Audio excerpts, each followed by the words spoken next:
आज की इस वीडियो में हम आयुर्वेद के महत्वपूर्ण विषय वैशज्य कल्पना के अध्याय स्नेह कल्पना को शुरू कर रहे हैं।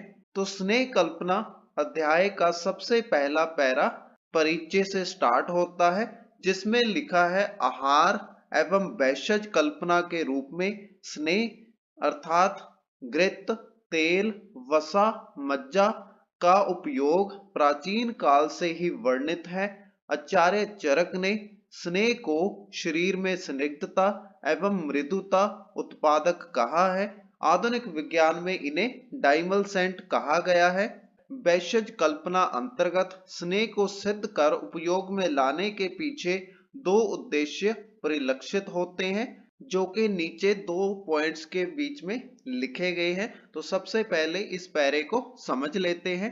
इसमें लिखा है आहार और वैशज कल्पना, यानी कि आयुर्वेद के अंदर आहार और औषधीय कल्पना के रूप में स्नेह यानी कि घी, तेल, वसा और मज्जा का उपयोग बहुत प्राचीन काल से ही किया जाता है। इन विधियों के बारे में पुरातन शास्त्रों में लिखा हुआ है, जिसके अनुसार आचार्य चरक ने स्नेह को शरीर में स्निग्धता और मृदुता उत्पादक कहा है। तो आचार्य चरक के अनुसार स्नेह औषधि शरीर को स्निग्धता और मृदुता प्रदान करती है, शरीर को मुलायम रखती है और उसे सही प्रकार से पोषण देती है। ऐसा यहाँ पर आचार्य चरक ने अपने शास्त्रों में कहा है। उसके बाद आधुनिक विज्ञान में इन्हें डाइमलसेंट कहा है, अर्थात ये औषधियां शरीर के लिए काफी लाभदायक होती हैं।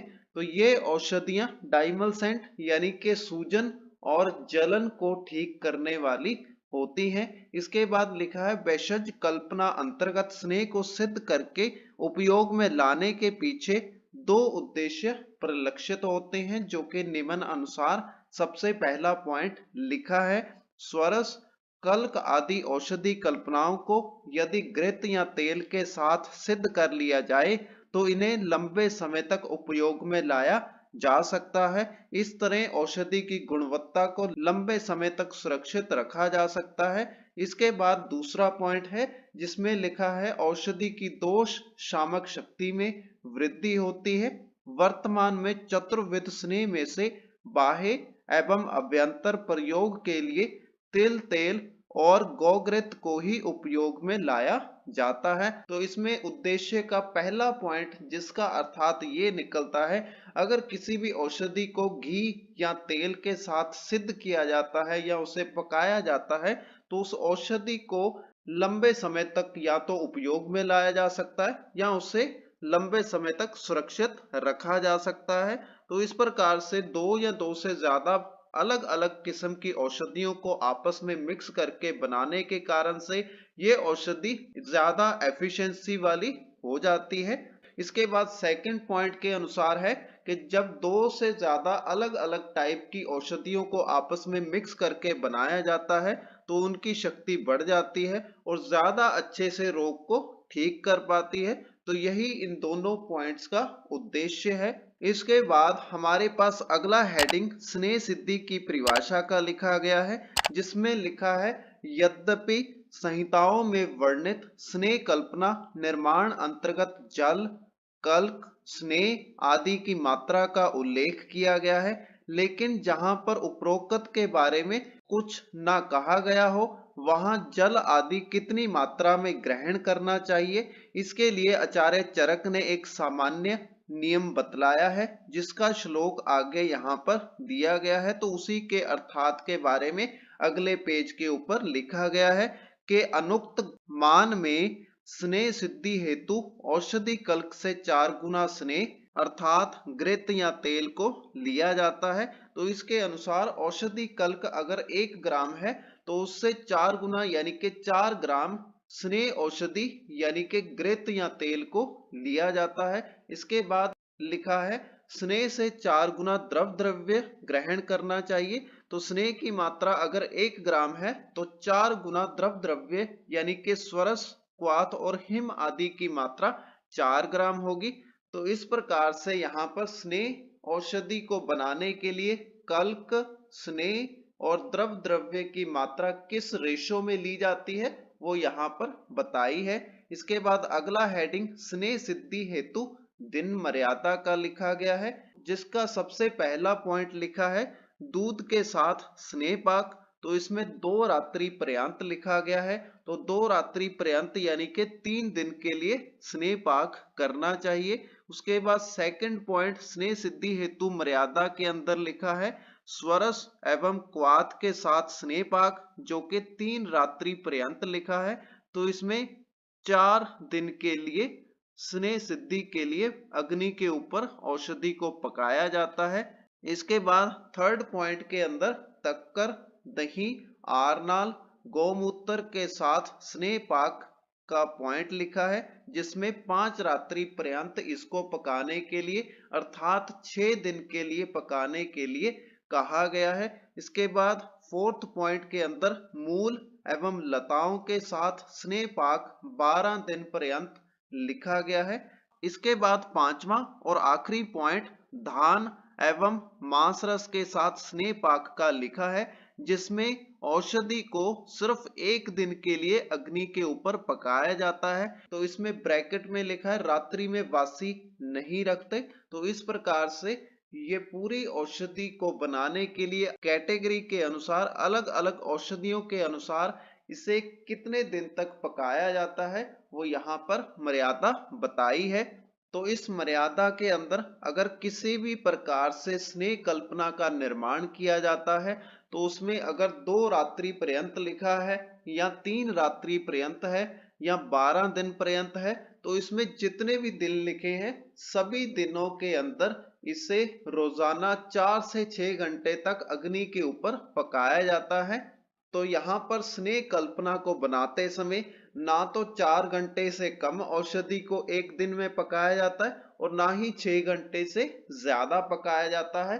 तो ये बात यहाँ पर काफी ज्यादा जरूरी हो जाती है जब किसी भी प्रकार की स्नेह कल्पना का हमें निर्माण करना है। तो इसी के साथ हमारी आज की वीडियो का विषय स्नेह सिद्धि का परिचय, परिभाषा, स्नेह सिद्धि हेतु दिन मर्यादा यहीं पर समाप्त होता है। आज की वीडियो में हम आयुर्वेद के बहुत ही महत्वपूर्ण विषय भेषज कल्पना के टॉपिक स्नेह सिद्धि हेतु क्वाथ निर्माण के बारे में जानेंगे। यह टॉपिक भेषज कल्पना के अध्याय स्नेह कल्पना के अंदर मौजूद है। तो इसी टॉपिक को यहाँ पर स्टार्ट कर लेते हैं। तो स्नेह सिद्धि हेतु क्वाथ निर्माण के हेडिंग के सबसे पहले पैरे में लिखा है स्नेह पाक में यदि औषध क्वाथ डालने का उल्लेख हो तब द्रव्य की मृदुता, कठिनता आदि का विचार कर यवकूट को सायंकाल भगोने में यथोक्त जल मिलाकर गलाकर रखना चाहिए और प्रातः काल मध्यम अग्नि पर क्वाथ निर्माण करना चाहिए। तो यहाँ पर जिस औषधि का क्वाथ बनाना है उस औषधि की मृदुता यानी कि वो कितना नरम है, सॉफ्ट है, या उसकी कठिनता यानी वो कितना हार्ड है, तो उसके बारे में विचार करके ही उसे 1 दिन पहले जल के अंदर भिगोकर रखना चाहिए और उसको अगले दिन सुबह मध्यम अग्नि पर पकाना चाहिए और क्वाथ का निर्माण करना चाहिए। तो इसके अगले पैरे में लिखा है मृदु द्रव्य के लिए 4 गुना, मध्यम कठिनता वाली औषधि में 8 गुना और अत्यंत कठिन द्रव्य के साथ 16 गुना शुद्ध मीठा जल मिलाकर क्वाथ तैयार करते हैं। तो इस पैरे के अनुसार अगर औषधि द्रव्य जिसका क्वाथ बनाना है वो औषधि सॉफ्ट है तो उसके लिए जल की मात्रा 4 गुना होनी चाहिए, यानी कि अगर औषधि द्रव्य 1 ग्राम है तो उसमें जल की मात्रा 4 गुना यानी कि 4 ग्राम होगी। अगर औषधि द्रव्य मध्यम कठिनता वाला है तो उसमें जल की मात्रा 8 गुना होगी। अगर औषधि द्रव्य इसमें 1 ग्राम है तो जल की मात्रा 8 ग्राम होगी। उसके बाद अत्यंत कठिन द्रव्य के साथ जल की मात्रा 16 गुना, यानी कि अगर द्रव्य की मात्रा 1 ग्राम है तो उसमें जल की मात्रा 16 ग्राम होगी।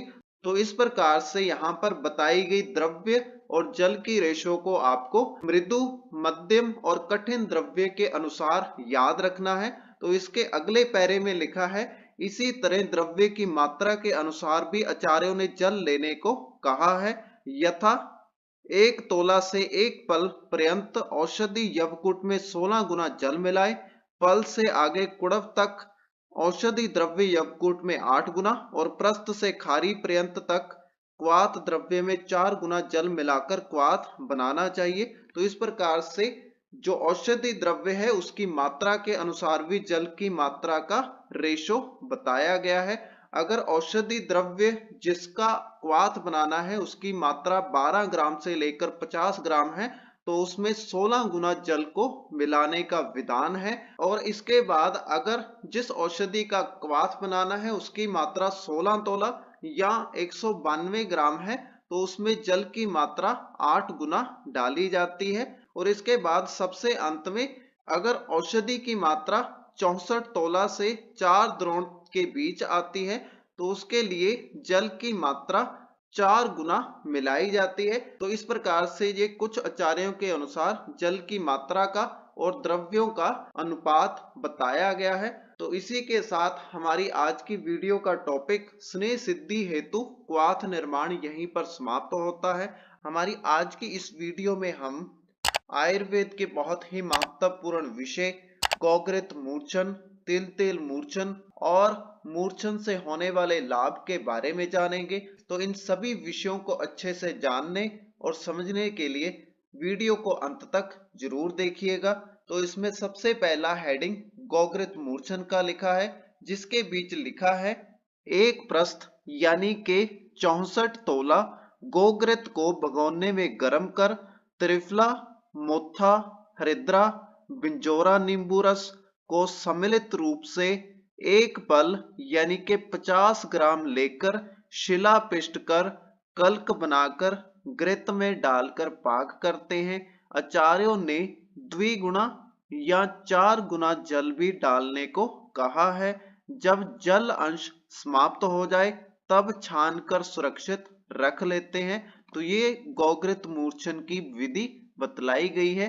अब इस विधि को समझ लेते हैं। तो यहाँ पर सबसे पहले 64 तोला गाय का घी लिया जाता है, उसे एक बर्तन में डालकर गर्म करने के लिए अग्नि के ऊपर रख दिया जाता है। तो उसके बाद त्रिफला ब्रैकेट में लिखा है अलग अलग, तो त्रिफला के तीनों जो औषधियां होती हैं जिसमें हरड़, बहेरा और आंवला होता है इनको अलग अलग मात्रा में लिया जाता है। उसके बाद मोथा, हरिद्रा, बिंजोरा नींबू रस को सम्मिलित रूप से एक पल यानी कि 50 ग्राम की मात्रा में लिया जाता है। इनको आपस में मिलाकर शिला के ऊपर पीसा जाता है जिसके बाद इसका पेस्ट तैयार हो जाता है। उसी को यहाँ पर कल्क के नाम से लिखा गया है। तो जब कल्क तैयार हो जाता है तो उसी कल्क को घृत में डालकर अग्नि पर पकाया जाता है। तो कुछ आचार्यों के द्वारा इसमें बाद में जल की मात्रा को भी मिलाने का विधान बतलाया गया है। तो उसमें जल की जो मात्रा है वो दुगनी या 4 गुनी हो सकती है। तो जब इसमें जल की मात्रा मिलाई जाती है तो उसमें जब अग्नि पर इसे चढ़ाया जाता है तो तब तक इसे पकाया जाता है जब तक कि इसके अंदर से जल की मात्रा समाप्त ना हो जाए। तो यहाँ पर जल की मात्रा समाप्त होने के बाद इस औषधि को छानकर सुरक्षित रख लिया जाता है। तो इसी के साथ गोघृत मूर्छन यहीं पर समाप्त होता है। गोघृत मूर्छन के बाद यहाँ पर हमारे पास अगला हेडिंग तिल तेल मूर्छन का लिखा है जिसकी विधि में यहाँ पर लिखा है एक प्रस्थ यानी कि 64 तोला तिल तेल को भगोने में गर्म करके त्रिफला, लोदर, मोथा, हरिद्रा, वट अंकुर, केतकी पुष्प, सुगंध वाला, नलिका एवं मंजिष्ठा, जिसमें मंजिष्ठा को तेल का 1/16वां भाग लेकर शेष को मंजिष्ठा से चतुर्थांश लेकर शिला पिष्ट कर कल्क को तेल में डालकर पकाते हैं। द्विगुना या 4 गुना शुद्ध जल डालकर मूर्छन करते हैं। तो तिल तेल मूर्छन की विधि भी यहाँ पर गोघृत मूर्छन के समान लिखी गई है। तो यहाँ पर पहले इस विधि को समझ लेते हैं। तो यहाँ पर एक प्रस्थ यानी कि 64 तोला तिल तेल को लिया जाता है। इसके बाद इस तिल तेल को भिगोने में डालकर अग्नि के ऊपर गर्म करने के लिए रख दिया जाता है, जिसके बीच में बाद में त्रिफला, लोदर, मोथा, हरिद्रा, वट अंकुर, केतकी पुष्प, सुगंध वाला, मंजिष्ठा आदि को रेशो के अनुसार लेकर पेस्ट बनाकर तेल में डालकर पकाया जाता है।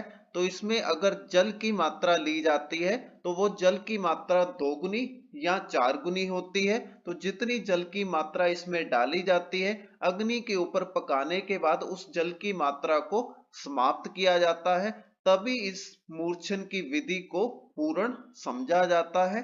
अब इसके बाद अगला हेडिंग मूर्छन से लाभ का लिखा है। तो किसी भी औषधि का मूर्छन होने के बाद कौन कौन से औषधि के गुण शामिल हो जाते हैं और उसका किसी रोगी के ऊपर कैसा अच्छा प्रभाव होता है, इनके बारे में आगे बताया गया है। जिसके बीच में सबसे पहला पॉइंट लिखा है, घृत तेल का अभ्यंतर प्रयोग के लिए मूर्छन किया जाता है, जिससे इनके आम दोष का नाश होता है। तो घृत और तेल का अभ्यंतर प्रयोग यानी कि खाने और पीने की औषधि के लिए किया जाता है। तो इस प्रकार से औषधि का मूर्छन करने से शरीर में बनने वाले आम दोष का नाश हो जाता है।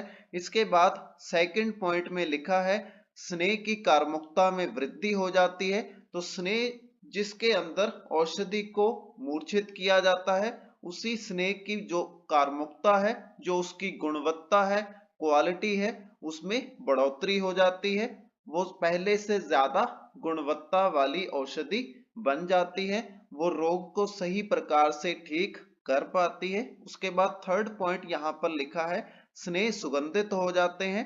तो जो स्नेह के अंदर किसी औषधि को साथ में मिक्स करके मूर्छन किया जाता है, तो उसका असर ये होता है कि उन औषधियों का सुगंधित द्रव्य उस स्नेह के अंदर आ जाता है, जिसके कारण से वो स्नेह औषधि सुगंधित हो जाती है। और इसके फोर्थ और अंतिम पॉइंट में लिखा है, औषधि गुण कर्मों को लंबे समय तक सुरक्षित रखा जा सकता है। तो औषधि के जो गुण है और कर्म है, उनको लंबे समय तक सुरक्षित रखना इसका फोर्थ पॉइंट का लाभ लिखा गया है, जिसके कारण से औषधि को भी लंबे समय तक रखा जा सकता है और इसके गुण कर्म भी लंबे समय तक बराबर मात्रा में बने रहते हैं। तो इसी के साथ हमारी आज की वीडियो के टॉपिक गोघृत मूर्छन, तेल मूर्छन और मूर्छन से लाभ यहीं पर समाप्त होता है। हमारी आज की इस वीडियो में हम आयुर्वेद के बहुत ही महत्वपूर्ण विषय स्नेह सिद्धि की विधि और स्नेह सिद्धि की सावधानियां और इसके साथ सवीर्यता विधि के बारे में जानेंगे। तो इन सभी विषयों को अच्छे से जानने और समझने के लिए वीडियो को अंत तक जरूर देखिएगा। तो इस वीडियो में सबसे पहला हेडिंग स्नेह सिद्धि की विधि का लिखा है, जिसकी शुरुआत सबसे पहले श्लोक से हुई है। तो यह श्लोक वैशज्य रत्नावली ज्वर चिकित्सा स्थान से लिया गया है। स्नेह सिद्धि की व्याख्या के रूप में इसी श्लोक का आगे वर्णन किया गया है, जिसमें लिखा है, स्नेह पाक अंतर्गत निम्नलिखित क्रम अनुसार द्रव्यों का मिश्रण करते हैं। पहले मूर्छित गोघृत को भगोने में डालें, तत्पश्चात क्रमश औषधि, क्वाथ, दूध, औषधि कल्क आदि डालकर मंद अग्नि पर निर्मल एवं निर्जल होने पर्यंत पकाते हैं। तो इस व्याख्या के अनुसार सबसे पहले गाय के घृत को मूर्छित किया जाता है। इसके बाद आगे सभी औषध द्रव्यों को क्रम के अनुसार, यानी कि सबसे पहले क्वाथ, उसके बाद दूध, उसके बाद औषधि के कल्क को मिक्स करके मंद अग्नि पर पकाया जाता है। तो इस प्रक्रिया को तब तक किया जाता है जब तक कि औषधि के बीच में से सही प्रकार से जल का अंश समाप्त ना हो जाए। जब इसमें से जल का अंश पूर्ण रूप से समाप्त हो जाता है, तब इस औषधि को अच्छे से बना हुआ पूर्ण समझा जाता है। तो इस प्रकार से औषधि की निर्माण विधि पूर्ण होने के बाद औषधि को संभालकर कांच के बर्तन में डालकर सुरक्षित रख लिया जाता है। इसके बाद अगला हेडिंग घृत तेल पाक में सावधानियों का लिखा है, जिसके बीच पहला पॉइंट लिखा है, औषधि कल्क निर्माण हेतु यदि द्रव्य शूषक लिए गए हों तो उनका बारीक चूर्ण करना चाहिए। ताकि भर्ती परीक्षा सम्यक रूप से हो सके। तो यहाँ पर सबसे पहली सावधानी भर्ती परीक्षा करने में होने वाली आसानी या मुश्किल के अनुसार बताई गई है। तो जिसमें भर्ती परीक्षा करने के लिए आसानी हो, इसीलिए चूर्ण को बहुत बारीक करना चाहिए। इसके बाद सेकंड पॉइंट में लिखा है, स्नेह में कल्क डालते समय अग्नि को बिल्कुल कम कर दें अथवा पात्र को चूल्हे से नीचे उतार लेना ठीक रहता है, अन्यथा स्नेह में उफान आकर कल्क और स्नेह के पात्र से बाहर गिरने का भय रहता है। स्नेह अग्नि भी पकड़ सकता है। तो इसमें दूसरे पॉइंट के अंदर सावधानी में लिखा है कि स्नेह के अंदर जब दूसरी औषधियों को मिक्स किया जाता है, तब उस औषधि को मिक्स करते समय या तो उस बर्तन को अग्नि से उतार लेना चाहिए या फिर अग्नि की जो आंच है उसको बहुत कम कर लेना चाहिए। अगर स्नेह पदार्थ के अंदर औषधियों को मिक्स करते समय अग्नि की आंच को धीमा या बर्तन को अग्नि से नहीं उतारा जाएगा तो स्नेह के अंदर उफान आ जाता है, जिसके कारण से औषधि के खराब होने का डर रहता है। इसके बाद सावधानी का तीसरा पॉइंट यहाँ पर लिखा है, दिन मर्यादा अनुसार प्रतिदिन 4 से 6 घंटे मंद अग्नि पर पाक करते हैं। तो इसमें औषधि का पाक रोजाना जितने दिन लिखा है उतने दिन तक किया जाता है। साथ में ये सावधानी रखी जाती है, एक दिन में कम से कम 4 घंटे और ज़्यादा से ज़्यादा 6 घंटे तक औषधि को पकाया जाता है। इसमें सावधानी का सबसे अंतिम पॉइंट लिखा है, जिसके अंदर है, कल्क में जल अंश रहने पर स्नेह के खराब होने का डर रहता है, अतः निर्जल होने पर्यंत पाक करना चाहिए। तो औषधि को जब अग्नि पर पकाया जाता है तब ये सुनिश्चित करना सबसे ज़्यादा जरूरी हो जाता है कि उसके अंदर जल का अंश बिल्कुल भी ना हो, तब उसे पूर्ण समझना चाहिए। तो इसी पॉइंट को यहाँ पर सावधानी के अंदर लिखा है। सावधानियों के बाद सबसे अंतिम हेडिंग सवीर्यतावधि का लिखा है, जिसकी व्याख्या के अंदर लिखा है 16 मास तक। तो इस औषधि को बनने के बाद 16 मास तक प्रयोग किया जा सकता है। तो इसी को सवीर्यतावधि या एक्सपायरी डेट कहा जाता है। तो इसी के साथ हमारी आज की वीडियो का विषय यहीं पर समाप्त होते हैं। आज की इस वीडियो में हम आयुर्वेद के बहुत ही महत्वपूर्ण विषय स्नेह सिद्धि परीक्षा, त्रिविध पाक और उपयोग के बारे में जानेंगे। तो इन सभी विषयों को अच्छे से जानने और समझने के लिए वीडियो को अंत तक जरूर देखिएगा। तो यहाँ पर सबसे पहला हेडिंग स्नेह सिद्धि परीक्षा का लिखा है, जिसकी शुरुआत आचार्य चरक के द्वारा लिखे गए श्लोक से हुई है। तो इसी का अर्थात इसके अगले पेज पर दिया गया है, जिसमें लिखा है, स्नेह अर्थात घृत तेल का पाक 3 प्रकार से किया जाता है, मृदु, मध्यम एवं खर पाक, जिसमें पाक के लक्षणों को देखकर निश्चित किया जाता है। संहिताओं में कल्क की परीक्षा मुख्य रूप से करने का निर्देश है। तो अभी इस एक्सप्लेनेशन को समझ लेते हैं। स्नेह औषधि का पाक 3 प्रकार से किया जाता है, जिसमें इसके नाम मृदु पाक, मध्यम पाक और खर पाक बताए गए हैं। तो इन्हीं मृदु पाक, मध्यम पाक और खर पाक के लक्षणों को देखकर ही औषधि को पूर्ण रूप से बना हुआ समझा जाता है।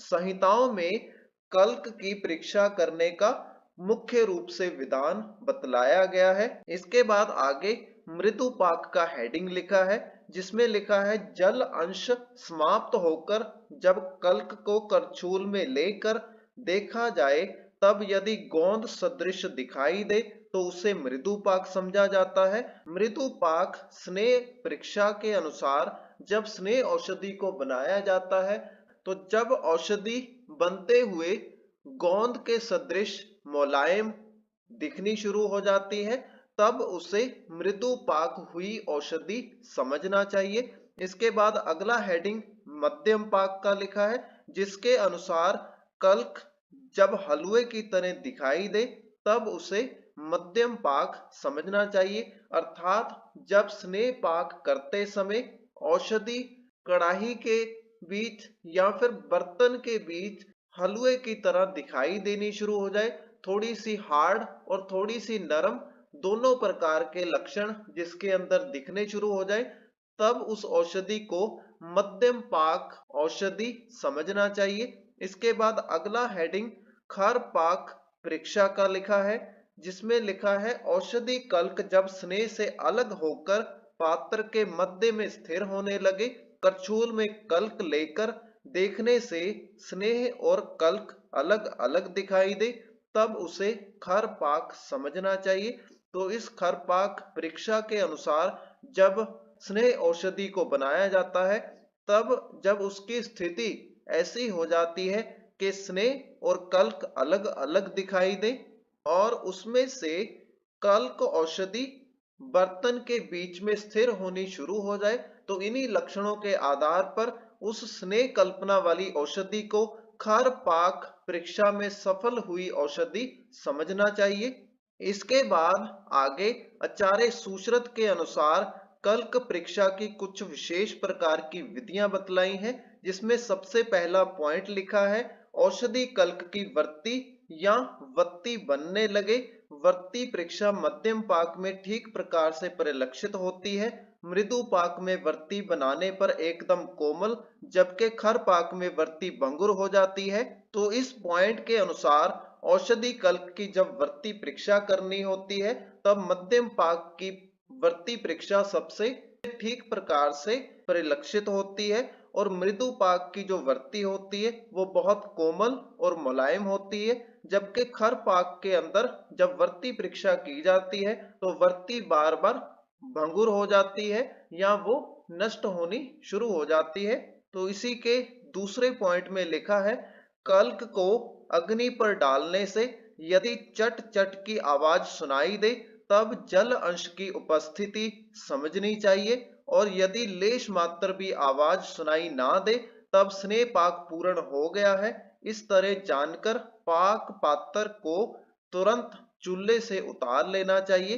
तो इस पॉइंट के अनुसार जल अंश की उपस्थिति को जानने के लिए इस परीक्षा को किया जाता है। अगर अग्नि पर स्नेह औषधि को पकाने से चट चट की आवाज आती है, तो इसका अर्थ ये होता है कि उस औषधि के अंदर जल की मात्रा उपस्थित है। अगर औषधि के अंदर अग्नि के ऊपर पकाने से किसी भी प्रकार की आवाज नहीं आती, तो इसका अर्थ ये होता है कि उस स्नेह औषधि के अंदर किसी भी प्रकार से जल की मात्रा नहीं है। तो इस प्रकार से भी स्नेह औषधि की परीक्षा की जाती है। इसके बाद अगला पॉइंट लिखा है आसन पाक में तेल कल्पना में फेन उद्गम यानी कि झाग या बुलबुले अधिक उठना और घृत कल्पना में धीरे धीरे फेन यानी कि झाग शांत हो जाना, इसका पॉइंट बताया गया है। तो इस पॉइंट के अनुसार स्नेह पाक कल्पना में जब तेल का यूज किया जाता है तो झाग और फेन उद्गम ज्यादा होने शुरू हो जाते हैं, और अगर स्नेह कल्पना बनाते समय घी का यूज किया जाता है तो धीरे धीरे झाग या बुलबुले शांत होने शुरू हो जाते हैं। तो इसी पॉइंट को यहाँ पर बताया गया है। इसके बाद आखिरी और चौथे पॉइंट में लिखा है जिन औषधियों से स्नेह पाक किया गया है तद अनुसार गंध वर्ण एवं रस की उत्पत्ति होती है। तो इसमें जिस भी प्रकार की औषधियों का यूज स्नेह कल्पना में किया जाता है, तो उन्हीं के अनुसार वहां पर उनका टेस्ट, उनका कलर और उनका स्मेल वहां पर दिखाई देता है। स्नेह पाक परीक्षा के बाद अगला हेडिंग त्रिविध पाक एवं उपयोग का लिखा है, जिसकी शुरुआत आचार्य चरक के श्लोक से हुई है।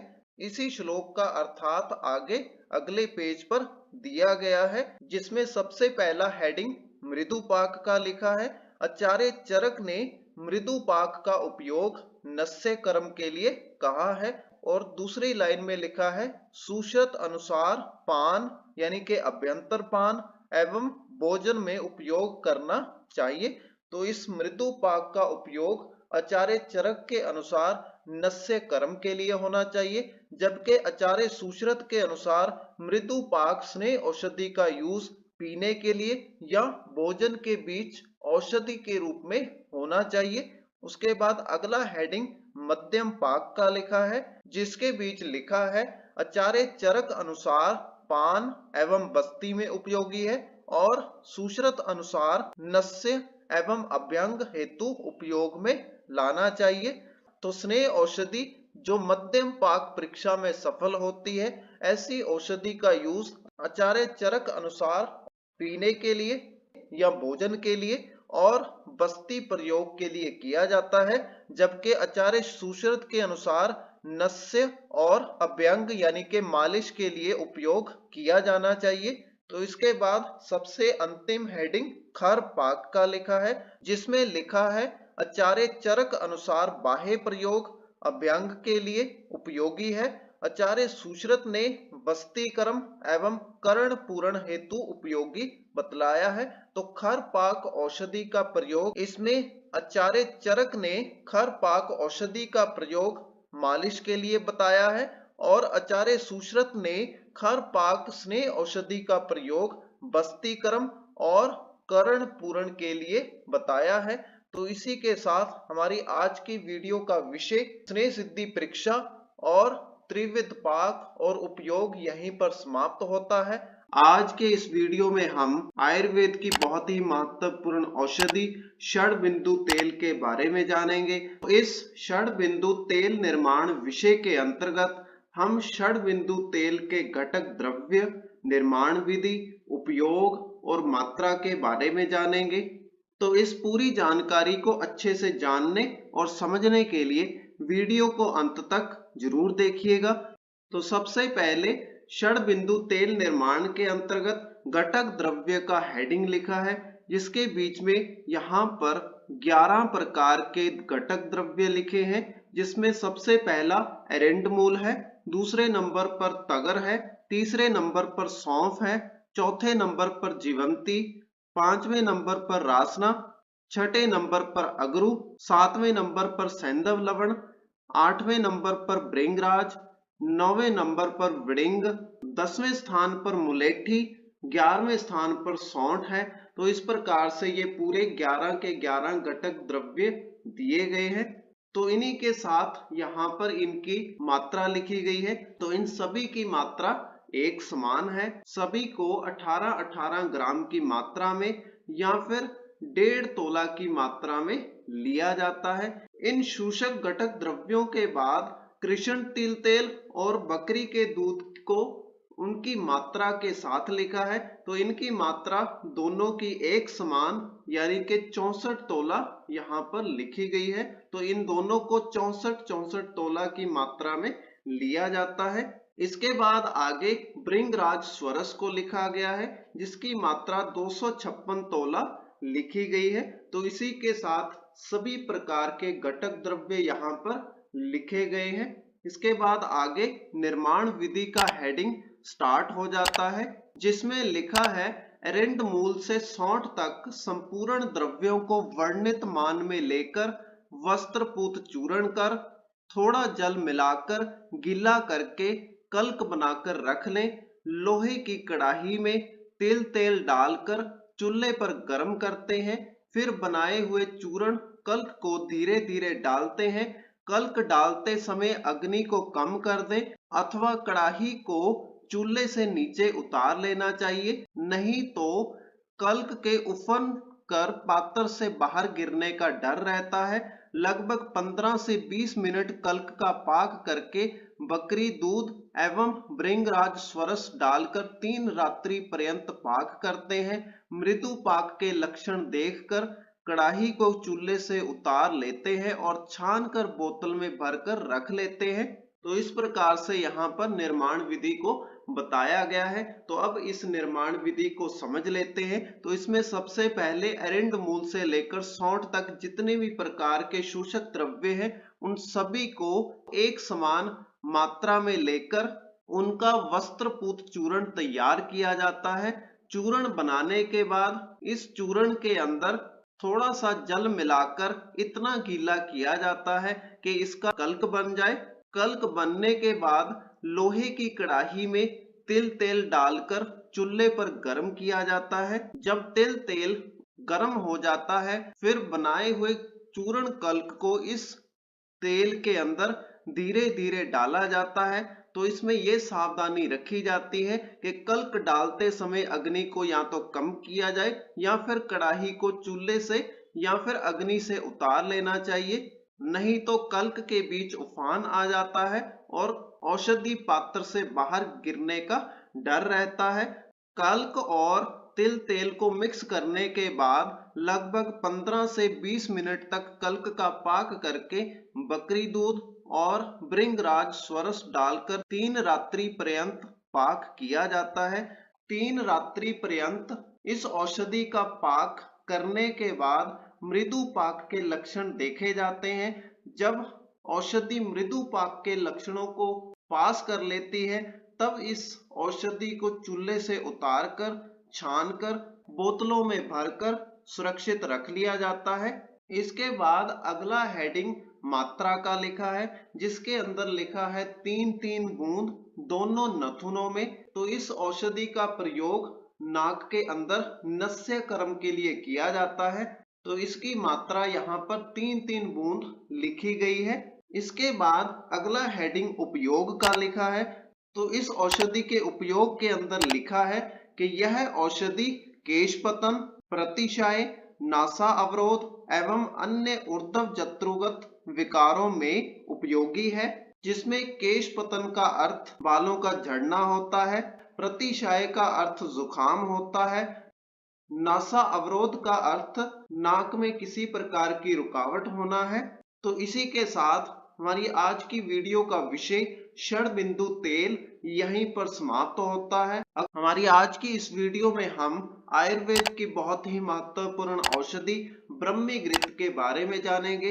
तो ब्रह्मीघृत निर्माण के अंतर्गत हम इस औषधि के घटक द्रव्य, इस औषधि की निर्माण विधि, मात्रा और उपयोग के बारे में जानेंगे। तो इस पूरी जानकारी को अच्छे से जानने और समझने के लिए वीडियो को अंत तक जरूर देखिएगा।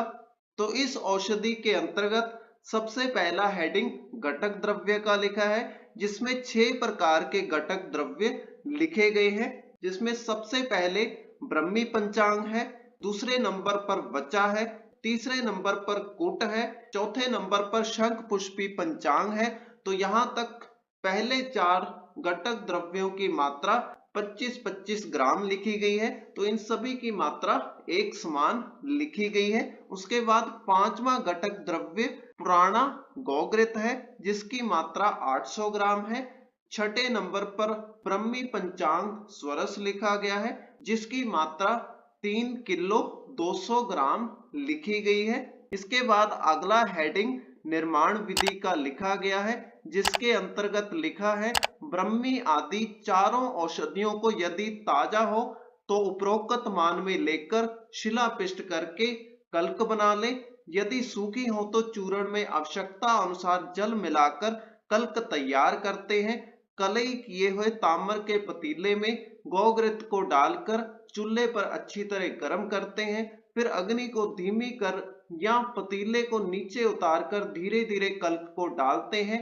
लगभग 15 से 20 मिनट पाक करने के उपरांत ब्रह्मी स्वरस डालकर 3 रात्रि पर्यंत पाक कर मध्यम स्नेह पाक सिद्धि के लक्षण उपस्थित होने पर पात्र को नीचे उतारकर ठंडा होने पर बोतल में भरकर सुरक्षित रख लेते हैं। तो इस प्रकार से निर्माण विधि को लिखा गया है। तो अभी इस निर्माण विधि को समझ लेते हैं। तो इसमें सबसे पहले ब्रह्मी आदि शूषक औषधियों को कूट पीसकर शिला पिष्ट कर जल डालकर कल्क बनाया जाता है। इसके बाद ताम्र के पतीले के अंदर गाय के घी को डालकर चूल्हे पर अच्छी तरह से गर्म किया जाता है। जब यह गाय का घृत अच्छी तरह से गर्म हो जाए तब इसे या तो अग्नि से उतार लिया जाता है या तो इसी गौघृत को धीमी आंच पर रखकर इसके अंदर कल्क को डाल दिया जाता है। कल्क और गौघृत को मिक्स करने के बाद लगभग 15 से 20 मिनट तक अग्नि पर फिर से इसे पकाया जाता है। तो ये क्रिया 3 रात्रि पर्यंत की जाती है, जिसके बाद इस औषधि के अंदर मध्यम स्नेह पाक के लक्षण देखकर अग्नि से उतार लिया जाता है और ठंडा होने के बाद बोतल में भरकर सुरक्षित रख लिया जाता है। तो इस प्रकार से इस निर्माण विधि को लिखा गया है।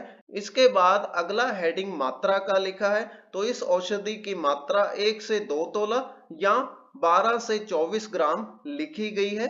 तो इसके बाद अगला हेडिंग अनुपान का लिखा है, तो इस औषधि को गाय के दूध के साथ लिया जाता है, उसी को यहाँ पर अनुपान के रूप में लिखा गया है। उसके बाद अगला हेडिंग उपयोग का लिखा है, जिसमें इस औषधि के बारे में लिखा है कि अपस्मार, उन्माद, अनिद्रा, ग्रह बाधाहर, स्मृति, धारणा शक्ति बढ़ाने के लिए प्रभावकारी औषधि है।